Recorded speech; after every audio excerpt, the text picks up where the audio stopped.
அதுக்கு எந்த காரணத்துக்கும் தமிழ்நாடு அரசு மீண்டும் அனுமதி கொடுக்கக்கூடிய சிந்தனையும் அது வரக்கூடாது. எனவே அதை தடுத்து இப்போ மீண்டும் சட்டத்தை மீறி இன்னைக்கு இருக்கிற எக்ஸிஸ்டிங் லாவை மீறி இந்த மாதிரி கல் இறக்குவதற்கு சில அமைப்புகள் அதை பிரச்சாரமாக மேற்கொள்கிறார்கள். அது பிரச்சாரம், அதாவது கல்லை இறக்கினாலும் தப்பு, அது கல் உணவு என்று பிரச்சாரம் செய்தாலும் அதுவும் தவறு தான்.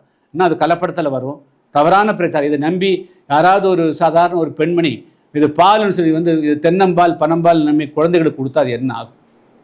இது இந்த புத்தகம் டயட்ரி கைட்லைன்ஸ் ஃபார் இந்தியன்ஸ், இது இந்தியாவினுடைய நேஷனல் இன்ஸ்டிடியூட் ஆஃப் நியூட்ரிஷனுங்க. இதுதான் ஆத்தரைஸ் புக்கு. எந்த இடத்துலையும் இந்த டாடி உணவுன்னு சொல்லல. ஒரே ஒரு இடத்துல மட்டும் என்ன செய்யறாங்கன்னா மிசலேனியஸ் அப்படின்னா இது எதுலேயுமே வராது. அதுக்குள்ள டாடிங்கிறது அவங்க என்ன டாடி இருக்கிறது 3 விதமாக இருக்குதுங்க. ஒன்று அந்த டாடியை காற்றுப்படாமல் அதுலேருந்து நேரம் தென்னம்பாளையோ பனம்பாளையிலேருந்து இறக்குன்னா அது காற்றுப்படாமல் -20 டிகிரி சென்டிகிரேடில் குளிரில் அதை இறக்கி கொண்டு வரணும். அதை அப்படியே சேஃப் கார்டு பண்ணணும். அதுக்கு ஒரு -40 டிகிரியில் வைக்கணும். அது நீரா, அது very difficult to tape.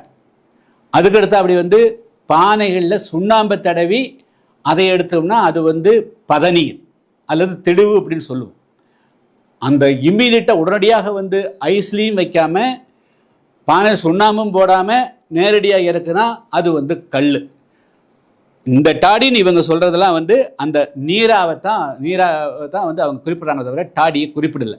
So ஆனால் இதை இதுதான் சொல்லிக்கிறாங்கன்னு 2001 இந்த 001 போட்டுக்கிறதாக சொல்லி இது சாதாரண மக்களை ஏமாற்றுகிறார்கள். எந்த சித்த மைத்திலும்